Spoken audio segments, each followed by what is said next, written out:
হযরত সাফিনা রাদিয়াল্লাহু তাআলা প্রতি বছর মিলাদুন নবী পালন করতেন।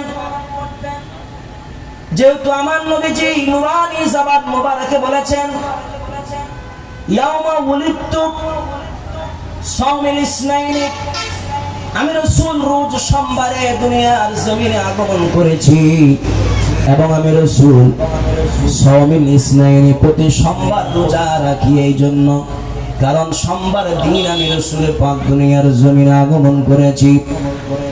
এই হাদিসটা আমার দয়াল নবীজি নূরানী জবানে বলেছেন। হযরত সাফিনা রাদিয়াল্লাহু তাআলা বলেন, আল্লাহর নবীর নূরানী জবান মুবারকে আমি এই হাদিসটি শোনার পরে আমি নিজেও প্রতি সোমবার দিন রোজা রাখতাম মিলাদুন নবীর মহব্বতে। একদিন রোজ সোমবারে আমি সাফিনা রোজা রেখেছি। নবীজি আমার ডাক দিয়ে বললেন, সাফিনা তাআলা, ও সাফিনা এদিকে আসো। সাফিনা রাদিয়াল্লাহু তাআলা আমার নবীজির সামনে গেলেন। আমার নবীজি একটা চিঠি লিখেছেন আর বললেন, সাফিনা রে, তুমি এই চিঠিটা নিয়ে ইয়ামেনের বাদশা মুআজ বিন জাবালের কাছে চলে যাও। হযরত সাফিনা চিঠি নিয়ে মুআজ বিন জাবাল রাদিয়াল্লাহু তাআলার কাছে রওনা হয়েছেন। মক্কা থেকে একটু দূরে যাওয়ার পরে হযরত সাফিনা দেখতে পেলেন রাস্তার মধ্যে বিশাল একটি বাঘ ঘা করে আছে খাওয়ার জন্য। হিলিয়াতুল আউলিয়া কিতাবের মধ্যে পাওয়া যায় ওই বাঘটি প্রায় 15 দিনের ক্ষুধার্ত ছিল। বাঘটি হা করে আছে সাফিনা রাদিয়াল্লাহু তাআলা নাকে খাওয়ার জন্য।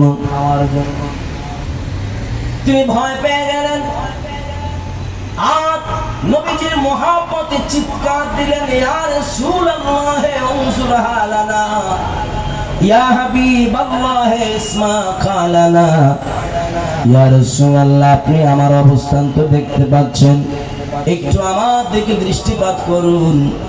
ইসমা কা, ইয়া হাবিবাল্লাহ ইসমা কালানা, ইয়া রাসূলুল্লাহ আমার কথাগুলি আপনি একটু শ্রবণ করুন। আপনি চিঠি মুবারক দিয়েছেন, দস্তে মুবারক আপনি যখন লিখে দিয়েছেন, চিঠি মুবারক যখন আপনি দিয়েছেন, আমি সাফিনা চিঠি নিয়ে মুআজ বিন জাবালের কাছে যখন রওনা হয়েছি, দেখতে পাচ্ছি জঙ্গলের বিশাল একটা বাঘ হা করে আছে আমাকে খাওয়ার জন্য।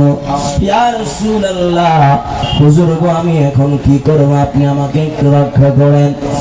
এই কথা বলে হযরত সাফিনা চোখের পানি যখন ছেড়ে দেয়, আল্লাহর নবী মদিনাতুল মুনাওয়ারা থেকে মক্কাতুল মুকাররমা থেকে নোটিশ জারি করে দিলেন, বাগরে খবরদার খবরদার, যেই লোকটির সামনে তুমি বসে আছো নাকি কে চিনো নাকি? এই লোকটি হচ্ছে আমি রাসূল পাকের গোলাম। সুবহানাল্লাহ, আরো জোরে বলেন না সুবহানাল্লাহ। আমার গোলামকে তুমি খেতে পারবে না। আমার নবীজি এলান করে দিলেন। বাঘটি একটা হুঙ্কার দিয়ে রাস্তার এক পাশে দাঁড়িয়ে গেল। হযরত সাফিনা বলে, আমার ভয় কেটে গেল।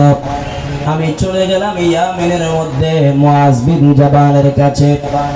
মুআজ বিন জাবালের কাছে গিয়ে আমি যখন চিঠি মুবারকটা দিলাম, চিঠি মুবারক দেওয়ার পরে ওই চিঠির প্রতি উত্তরে মুআজ বিন জাবাল আরেকটি চিঠি তিনি লিখে দিলেন।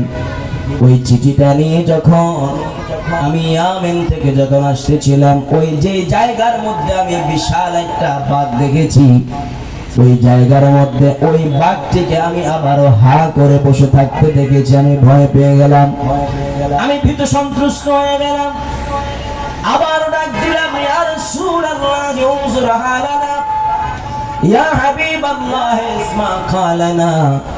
হুজুর, আপনি আমার অবস্থানটা পর্যবেক্ষণ করুন। হুজুর আমার অবস্থানটা একটু লক্ষ্য করুন। হুজুর আপনি আমার মনের ব্যথা বলে আপনি শ্রবণ করুন। এইভাবে যখন বলতে লাগলো, আল্লাহর নবী আবার নোটিশ জারি করলেন, বাঘরে খবরদার আমার গোলামকে খাবে না। বাঘ আবার হুঙ্কার দিয়ে হযরত সাফিনা ডাক দিয়া বলে, আমি যখন দেখতে পাইলাম বাঘ হা করে আছে আমাকে খাওয়ার জন্য, দয়াল নবীজিকে মনের ব্যথা মনের বেদনা যখন আমি খুলে বললাম, আমার দয়াল নবীজি ওই বনের বাঘকে ডাক দিয়া বললেন, বাঘ রে, আমার উম্মত আমার গোলাম সাফিনা, খবরদার আমার সাফিনার একটা পশম যেন নষ্ট না হয়। সাফিনা বলছেন, যে বাঘ আমাকে খাওয়ার জন্য হা করেছিল, কিছুক্ষণ পরে দেখলাম ওই বাঘটা অনেক জোরে সুরে গর্জন দিয়ে হুঙ্কার দিয়ে রাস্তার পাশে চলে গেল।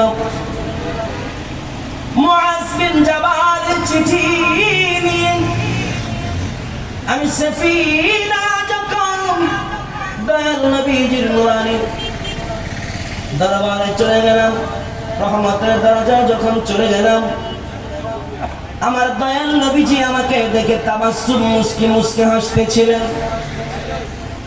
বললাম, ইয়া রাসূলুল্লাহ, ইয়া হাবিবাল্লাহ, নবী গো আপনি হাসতেছেন কেন? আমার নবীজি ডাক দিয়ে বললেন, সাফিনা রে, হাসতেছি তোমার অবস্থা দেখে। বলে, ইয়া রাসূলুল্লাহ, ইয়া হাবিবাল্লাহ, আমার অবস্থাটা একটু বর্ণনা করুন। নবীজি ডাক দিয়ে বললেন, সাফিনা রে, তুমি যখন ইয়ামেনের দিকে যাচ্ছিলা, রাস্তার মধ্যে বাধা করেছিল তোমাকে খাওয়ার জন্য, তুমি ইয়া রাসূলুল্লাহ বলে যখন চিৎকার দিয়েছো, আমি রাসূল মদিনা থেকে নোটিশ জারি করে দিয়েছিলাম বাঘের উপরে, বাঘ যেন তোমাকে না খায়। আবার যখন তুমি ইয়ামেন থেকে আসতেছিলে, বাঘ তোমাকে দেখে আবার হুঙ্কার দিয়েছিল, গর্জন দিয়েছিল। সাফিনা রে, সাফিনা, আমি নবীজির হুকুম শুনে বাঘ তোমাকে ভক্ষণ করতে পারে নাই। সাফিনা ডাকতে বলে, ইয়া রাসূলুল্লাহ, বাঘ আমাকে ভক্ষণ করেনি, আমাকে মেরে ফেলে নাই, কিন্তু একটা আশ্চর্য বিষয় আমি লক্ষ্য করেছি। বলে, কি সেটা? বলে, ইয়া রাসূলুল্লাহ, বাঘ গর্জন করে হুঙ্কার দিয়ে রাস্তার পাশে দাঁড়িয়েছিল, যাওয়ার সময় আবার আসার সময়। যদিও বাঘ আমাকে না খাওয়ার জন্য মনস্থ করে থাকে, আপনি রাসূল যদি তাকে বারণ করে থাকেন, গর্জন কেন দিয়েছে? আমার নবীজি বললেন, সাফিনা, বাঘ গর্জন দিয়েছিল প্রথমবার তুমি যখন ইয়ামেন যাচ্ছিলে, যাওয়ার পথে বাঘ গর্জন করে এটাই বলেছিল, সাফিনা রে, তুমি তো নবীজির গোলাম, নবীজির সাহাবী, নবীজির প্রধান 4 জন সাহাবী, 2 জন শ্বশুর নবীজির আর 2 জন নবীজির জামাতা, হযরত আবু বকর, হযরত ওমর, হযরত ওসমান, হযরত আলী, তারা কেমন আছে?